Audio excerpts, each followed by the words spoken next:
Prophet Muhammad was shown these things when he reached the seventh heaven. And I'm going to read to you exactly about this from Surat Najm to verse 12 to 15. أفتمارونه على ما يرى ولقد رآه نزلة أخرى عند سدرة المنتهى عندها جنة الماءwaa. The jannatul maa'waa, Allah mentions here. Most people don't know what that means, but I'm really impressed by being able to tell you today that this is the Jannah of the Shuhada, the martyrs. They enter the jannatul maa'waa. And what is going on today has been going on for a few days, is a terrible, violent aggression against Masjid al-Aqsa, the exact place from which Prophet Muhammad made his Isra and Mi'raj. And I find it pertinent in my heart, at least, that I am able to give you this lesson on this day when all of us are making the strongest prayers. It's called dua in Arabic, to Allah, to bring peace to this troubled land and to return this land to its rightful owners. And Allah knows who they are. They are His faithful servants. Of course, we believe that Islam is the only religion of truth, and without it, you won't get to the paradise.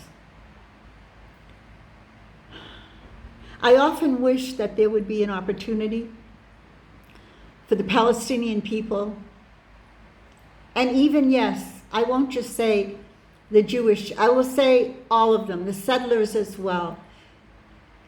I wish there would be a way that they could just listen to the Quran. Because Prophet Muhammad said, and I'm going to tell you, I'm going off topic because I've tried to do this video 3 times and it keeps cutting out. And I had prepared this video simply with topics about the paradise. But now I'm not going off topic. I was mentioning the jannatul maa'waa, where the martyrs go. And now I'm trying to tell you how important it is that this conflagration that's occurring is recognized for what it is. It's a protest after years of oppression, where people have been thrown out of their homes and having their homes demolished. And for me, I grew up with this. I remember watching this for as long as I can remember. And no one seems to care much. The international community doesn't seem to have it high on their agenda. I did make a lesson a few years ago about the meaning of Al-Quds, which is how you say Jerusalem in Arabic. It's called Al-Quds, and it means the holy, pure place that Allah created for His faithful servants. So I'm going to give you a quick rundown in case you didn't know that Jerusalem was the first place of prayer. Now we all have heard this, but what does it mean? How could Allah change His mind? He didn't. Jerusalem was a prayer place of Muslims. And that means that those people who were living in Jerusalem were Muslim. Yes, Jesus was a Muslim. Yes, Musa was a Muslim. David, Solomon, they were all Muslim. But Allah changed this Qibla direction, and you can read about it in Surah Al-Baqarah, in order to prove that Muhammad is a messenger and he's the final messenger. So if all of you were praying in Jerusalem and you were praying properly, now it's upon you to accept the Quran and to accept the Prophet Muhammad. So whether or not you feel you're the chosen people, remember that King David, that you claim and honor, was a Muslim. And he was called the Khalifa in the Quran. This is all on my lesson about Al-Quds.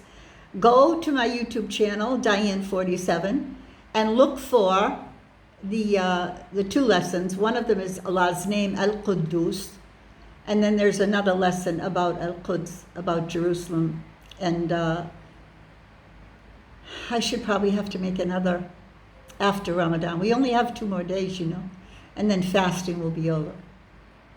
So I'm going to try to just keep this one the way it is and redo the parts that I was supposed to be doing in this past 15 minutes. But I was cut off twice. And so because I was cut off twice, this has never happened. I never make videos where they get cut off. So I'm wondering, Allah wanted me to get on a different wavelength with you and talk to you a little bit about the tragedy that is occurring as we speak in the last holy days of our month of Ramadan, which is our fasting holy month. And this is going on because, well, Allah wants it to go on. And remember, all of the battles, the biggest battles that the Muslims ever won, took place in Ramadan. So this is serious.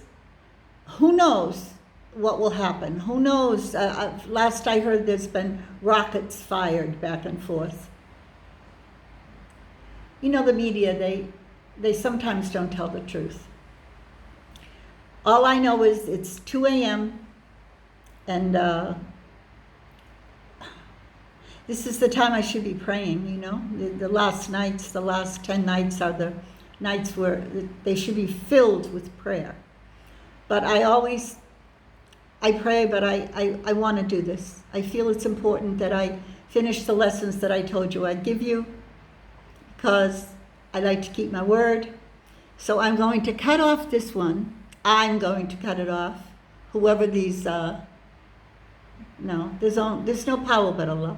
Don't say whoever these people are. No, Allah cut my lesson off because He wanted me to tell you about Palestine. Palestine is how you say Palestine. And I always prefer to use the Arabic, but not many people know it. We're going to have to do something about that. I really feel that being an Arabic teacher is probably the most noble Quran and Arabic teacher. It should be Quran as well, but it's probably the best thing anyone can do with the time that they have left on this earth. And I want peace. Pray for peace, but pray for justice. And know that Allah will always bring justice. After He makes severe trials, He will bring justice. Allahu Akbar. Wassalamu alaikum wa rahmatullahi wa barakatuh.